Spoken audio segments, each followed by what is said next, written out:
What's going on, guys? I am Shawn, Jason here, and we are going to talk about our top 5 predictions for Zelda at E3 this year. Zelda's the big game at E3 this year. That's all we're going to really see from Nintendo. So more than likely, you're going to get some interesting stuff from them. So we decided to give our top 5 predictions of what we're going to see. And I guess I will start first since I'm the better of this duo. Disagree. Shut up. My first prediction is that we will have a new character Wait. You gotta go number 5. Okay, number 5. We will have a new character tease. Now, what do I mean by that? An important character, something like, akin to Zelda. A big character will be revealed. That'll be an integral part of the story, and I think that's one of the things we're going to see. You think we're gonna see a whole new character added to the roster as a reveal? Who could be more important than the hero, the princess, and the villain? Well, that kind of goes into my other points because I think that they're going to kind of deviate from the main game. Interesting. All right, well, my number 5, starting with my number 5, I think we're going to get a new epic soundtrack. Ooh, that's a good one there, buddy. That's a real risk taker there. I mean, doesn't every Zelda game have a new epic soundtrack? Yes, and that's why I think it's going to fall through. So every Zelda game has its iconic track. I'm thinking right now of Skyward Sword. So I think next week we're going to hear for the first time what the iconic track is going to be for Zelda U, and it's going to be stuck in our heads until the holiday. Or no, wait, till March. Yeah, not the holiday, folks, till at least March. All right, so my number 4 is an open world. Now, what do I mean by that? It's pretty much been confirmed that it's going to be an open world with the whole, if you see it, you can go to it mechanism, definitely deviating from the original, the previous Zelda games that we've been playing, which while they are sort of an open world, they are kind of constricted. I think there will be a lot of NPCs in the open world. Something similar to an Elder Scrolls is the direction I think they're going to take this game, and I think that's what we're going to see, one of the main things. Yay, more barren lands like Twilight Princess. The Twilight Princess, I don't necessarily think that's a good analogy for that, but whatever. Moving on. My number 4 is we're going to see a market or like a crafting system that will be accessible online so that you can craft goods and trade them with other players worldwide. I don't really like that. That's because you don't like playing with friends. But I think it would be a cool system that would use, a modern game mechanic. And if it is such a wide world, open world space, you could, collect a bunch of stuff and really get into a whole, deep crafting game system. That's cool.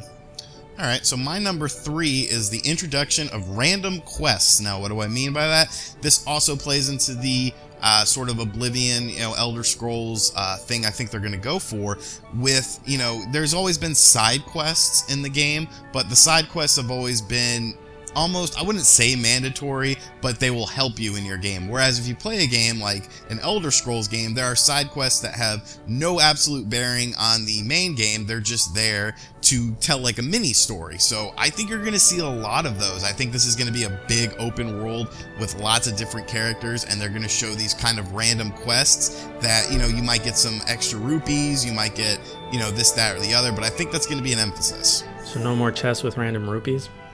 I mean, I think you'll still find those within the world, but I think there will be, random NPCs that just want you to do something for them, and it's not something where it's needed to do to advance the story like in previous Zelda games. Yeah, more mailman quests. I would love that. Now I'm thinking for number 2, I would like to see a larger sense of discovery akin to the original. Can we do your number 3 before we do your number 2? Oh shit, I did miss my number 3. So my number 2 has now become my number 3. A larger sense of discovery akin to the original. So in the original Zelda, you didn't have an assistant telling you where to go, what to do. I think we're going to see a lot more of that come back in this game, where you're going to be exploring and really it's up to you to figure things out for yourself. Yeah, I could see that. All right, so my number 2 is, drumroll please, a new main villain. Kind of a safe bet, I feel, but we have been seeing different main villains. If you look at Hyrule Warriors, you had the introduction of Sia. So I think Ganondorf will play a part. I just don't think he's going to be the main guy. And I think we're going to see I think they're going to tease the main villain. We'll see Ganondorf and they'll tease the main villain, but I definitely think we're going to see a new main villain in this game. You mean another sub-villain? Because we always get a new sub-villain, and Ganon is always the main villain. No, this is going to be a new main villain, and Ganon will be the sub-villain. That'd be cool. I hope they do that. Alright, my actual number 2 is I think we're going to see a customizable Link, and that includes seeing maybe choosing your gender, getting to customize, of course, what he looks like. I'm not sure how much variety we would get, because then Link isn't Link anymore if you get rid of the blonde hair and the pointy ears.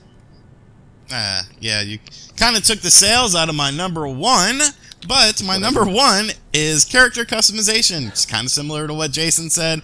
I do think you'll be able to choose sex, clothing, lots of different things like that. I think it's going to be more of I think there's going to be a lot more role-playing elements in the game, a lot more things like that than we've seen in previous Zelda games, where it's really been more focused on the action-adventure side of things.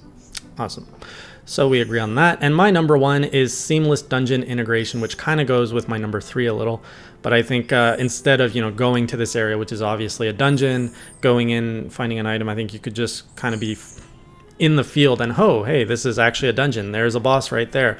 Just seeing more integration and not so much like this is the point where you're leaving the main world and going into a dungeon. All right, and that's going to do it for our top 5 picks. Please discuss down in the comments below what you think. Of course, my picks are right and Jason's are wrong, except for the one that we agreed on. And, let us know your top... It is. No, it's true. Wait, let us know you already did the intro. I'm doing the outro. So let us know down below what you think is going to be revealed next week. Are you excited for Zelda? Are you going to be picking up on the Wii U or the NX? Or are you burnt out? Now you can wrap it up with whatever you want. That's pretty much what I was going to say. Thanks for checking out this video, and we will see you guys after E3. Keep it classy.